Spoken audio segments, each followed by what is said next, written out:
Welcome to Wednesday's ESPN FC Live. Mark Donaldson, Janusz Mihalik with you for this one. On today's show, Manchester United. We've heard from Ruben Amorim today, just a few days after we heard from him at the weekend, saying this was potentially the worst Manchester United team ever. So no doubt the press conference today was very busy. Before I introduce Janusz and get to the Manchester United chat, let's hear from the man himself when he spoke after the weekend defeat against Brighton and when he met the press, including ESPN FC's Rob Dawson, earlier today to preview tomorrow's European game against Rangers.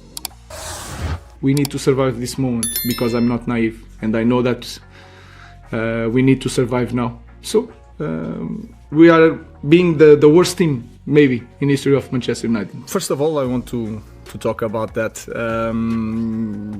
I was talking more for myself than from my players because I was talking that, and you have to find out a coach that starts a job and lose 8 games, I think, 7 games in the first 10.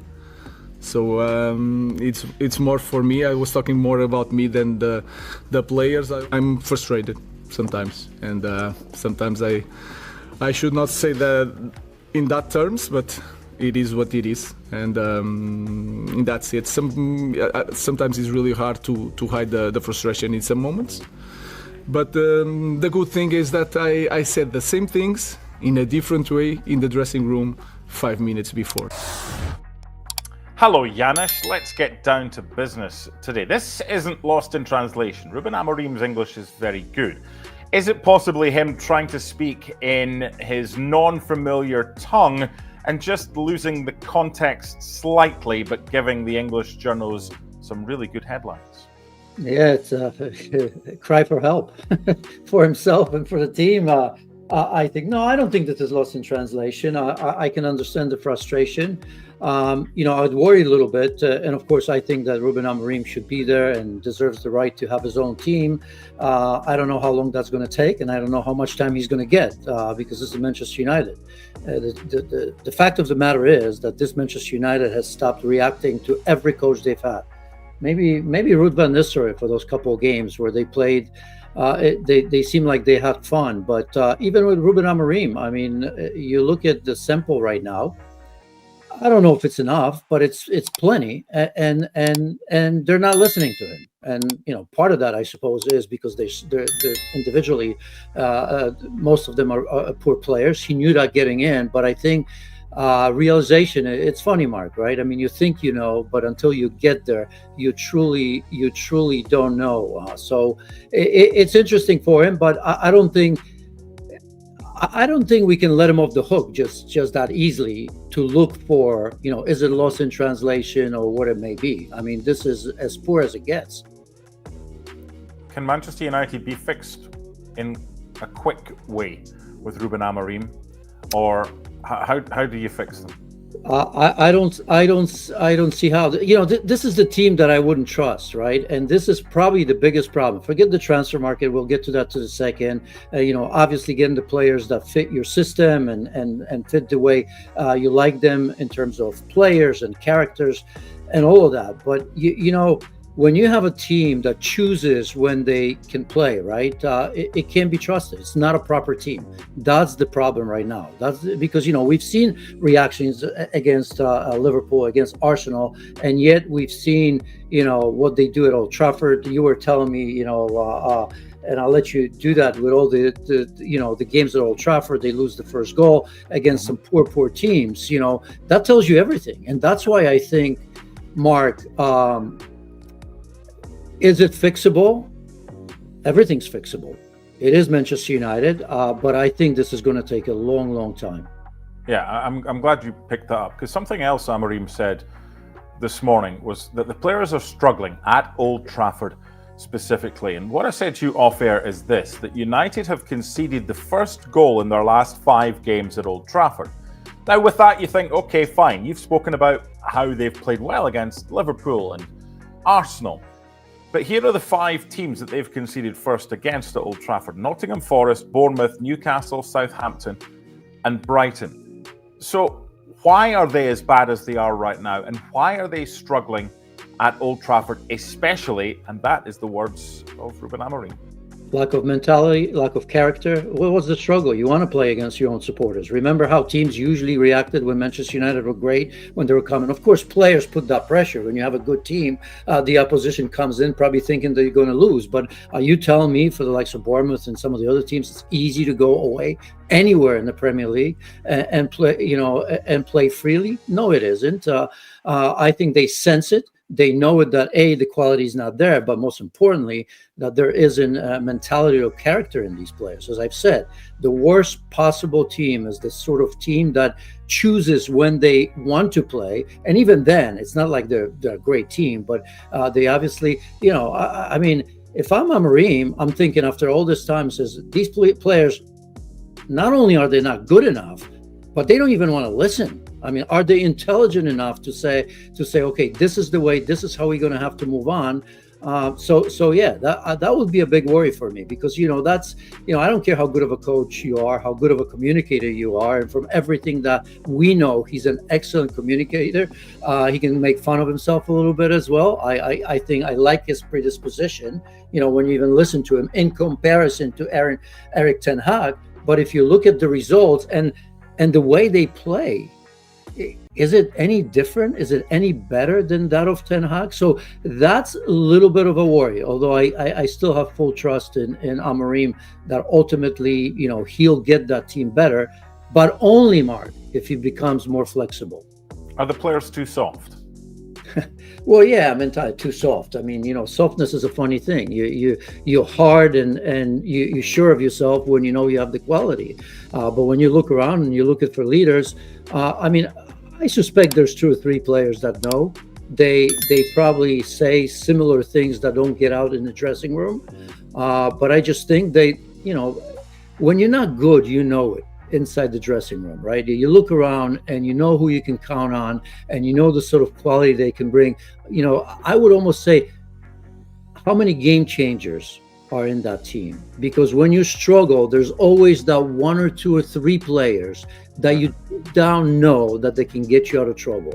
That's even a bigger problem, because softness is a funny thing. Yeah, a lot of them obviously are very, very soft for Manchester United to be where they are. But there's always that, 3 or 4, whatever it may be, that even on a bad day, they can get a result when you need it. I'm going to play a little bit of a game here right now, and the pair of us are going to have powers that no one else has ever been given before, and it's an ability to change a decision that we've made in the past. I don't know what mine would be, it doesn't matter. I don't know what yours would be. Where I'm going with this is, in the summer, Kieran McKenna had interest from elsewhere. The Ipswich manager decided, you know what, I've got a good thing here. I'm going to stay put, because if I keep doing well, there's going to be interest in me from many others down the line. So let's fast forward to November time. Erik ten Hag is under pressure, Manchester United approach, and Sporting, they allow permission for Amorim to speak to Manchester United. Do you think now, if he had that choice again, he would make the same decision? Or do you think he would do what Kieran McKenna did, stay with a successful side and know pretty much with certainty that he'll be sought after in the future? That Manchester United might be the right job, but at the wrong time. No, I think it's ambition. I think he knew. I mean, I'm pretty sure he's made phone calls to many of the managers that were there before, that struggled, that thought that they could fix Manchester United, and he still made that decision. He probably didn't think it was going to be maybe as difficult as it has been for him, that maybe his ideas were going to be taken on board by the players a little bit quicker, a little bit better. But I don't think he changes his mind. In fact, I still think that it's the right decision if he's allowed to go and put together this team the way he wants it. And the only way is exactly what happened at Sporting Lisbon. Because this Manchester United is not the same as the ones in the past, where they could have spent as much money as they wanted to, get anybody as they wanted to, because they all want to play for Manchester United. That's not happening. So the only way to happen is to get these players that are not obvious, right? Some young players that he trusts that are going to get better and fit his ideas. And that's what we're going to see. Younger players and players without big names that can bring United back. And by the way, I think I would have done it the same way, even if the big names wanted to come. I think right now, the last thing that Ruben Amorim needs is 3 or 4 or 5 big egos coming in saying, I'll make it happen. I'll make it. I just don't think that would work anyway.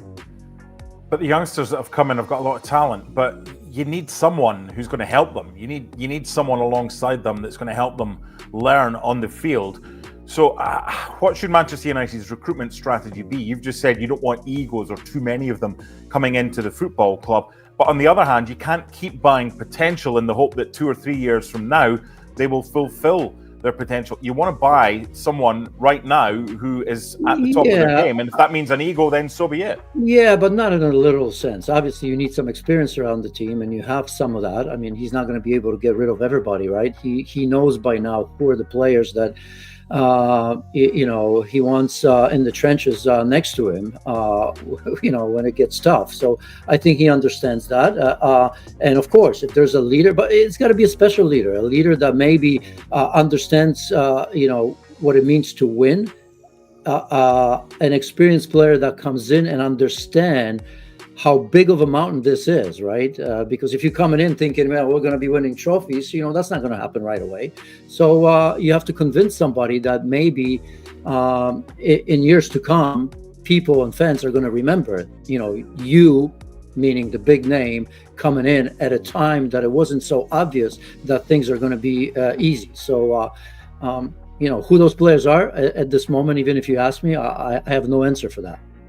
If the team is soft, as we've spoken about, whether it's physically or mentally, you can't have one person putting everybody else on their shoulder, and the club in general with Bruno Fernandes. Is he the right choice for captain?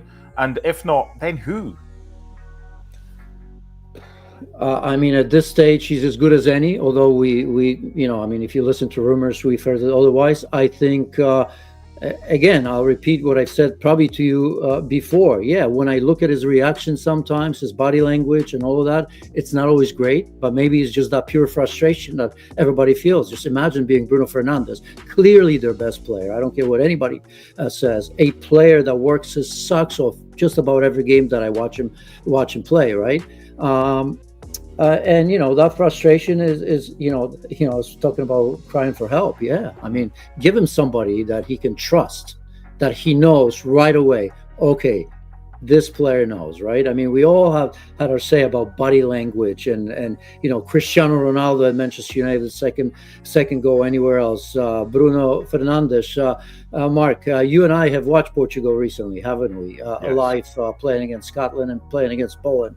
And let me tell you what, if you think he's a good player, look at him around, some of the, those Portuguese players that could put 3 squads out there and be play well. And it was incredible to watch him. We've had a few questions in from people watching, Man United fans watching this, and one I really think is intriguing. And it's kind of, have they let the wrong players go? And maybe you can reword it. Some of the players they've let go, when you see what they go on to, the success that they're having elsewhere, not so much Jadon Sancho, but Scott McTominay. Now, Scott McTominay's not a sexy name, right? He's not someone that, oh wow, Scott McTominay's in town, I need to go and see the team he's playing for. He's someone who epitomizes whether he's playing for Scotland, Napoli, or whoever. He's the ultimate team player, and he gets goals as well. So have they made a mistake with some of the players that they've let go? Should they have let others go before some of the ones that they have? Sure. If you look at Scott McTominay, he's integral to everything that Napoli does. I spoke with somebody in Italy just to make sure. Obviously, my eyes and your eyes are probably not deceiving you the way he's played. But one person that I respect has said, if Napoli wins the Scudetto this year, it'll be because of Scott McTominay. Now, that's a big statement. Wow. That's a massive, massive statement. And, Antonio Conte recognized that, right? He went after a player that's hardworking. Garnacho, by the way, it's, Conte is going after him as well, because he probably understands in that game a little bit slower, a little bit more tactical. He's still young enough that he can mold him. Conte will always feel like that about a player. But obviously, look, he came into, if you look at McTominay, speaking of a big club that waited 30 years to win the Scudetto after Diego Maradona has done it so many years ago, right? And, in the meantime, they lost players like Zielinski, they lost players like Osimhen, they just lost Kvaratskhelia, right? And just this past weekend, they went away to Atalanta and won their 3-2 as well. So for Scott McTominay to be in the midfield, Anguissa and especially Lobotka are spectacular. So you have three players that I would imagine that if Amorim can get the likes of Anguissa, Lobotka, and McTominay, he'd say, where do I sign? I want to try and end the Man United segment of today's ESPN FC Live before we get onto the Premier League title chat on a high, on a positive note for Manchester United. It's going to be difficult, right? They're 13th in the table, and what they have right now is they're just another team in the Premier League. And for those of a certain vintage that were used to trophy after trophy after trophy, it's hard to take. Now, the best managers are also the managers that can improve players. We've discussed that quite a bit today and on previous shows about Manchester United individual players, whether it's soft, a mentality issue as well. Do you think, and given what we've seen with other managers being able to make players better, the players that you kind of thought, look at Gravenberch at Liverpool. How on earth is he what he is now compared to what he was? Can Amorim have the same impression on his players as someone like Arne Slot's had on Gravenberch? He's going to have to do it with more than just the one of them. But can he do it, or is this something that takes time to do? Well, it does, but he's going to have to do it. He has no choice. He's a manager of Manchester United, and as safe as we think he is, and part of that is that I suspect that even Manchester United at some stage, will have to reflect and say, well, how many managers can we possibly have? We've had so many in such a short period of time, but he's not off the hook. He's going to have to, I talked about that flexibility. It's easy to go, well, change the system. Well, he loves that system, but yeah, I'd like to see in some game that maybe if nothing works and this continues, he's going to have to do that. He's going to have to play smarter, right? And he's going to have to convince players to do the work that's required to get the results. Because at this stage, I don't think anybody's asking for a beautiful way of playing for Manchester United. That's not going to happen. He doesn't have the players, but he's got to get himself through that window, which is almost closed and doesn't look like he's going to get much help. Maybe there's going to be a player or two very, very late, but we're talking late now, right? And in the summer, how many players is he going to be able to get? Probably as many as he can get rid of, and that's not all that easy, as we all know. So pressure is on Amorim. Make zero mistake about that, because if he's expecting his players to play to his level, well, he's got to show everybody, the fans, and maybe even us, I guess, that he's capable of, as you said, of getting, that extra 1 or 2 or 3% out of every player. And collectively, if you were just to get 1% out of everybody, Manchester United finds itself under intense scrutiny following comments from manager Ruben Amorim, who described the current side as potentially the worst in the club's history. While Amorim later clarified that his frustration was directed more at himself than the players. The stats don't lie. United have conceded first in their last 5 games at Old Trafford against teams like Bournemouth, Southampton, and Nottingham Forest. Questions are being raised about the team's mentality, leadership, and ability to handle the pressure of playing at the theatre of dreams.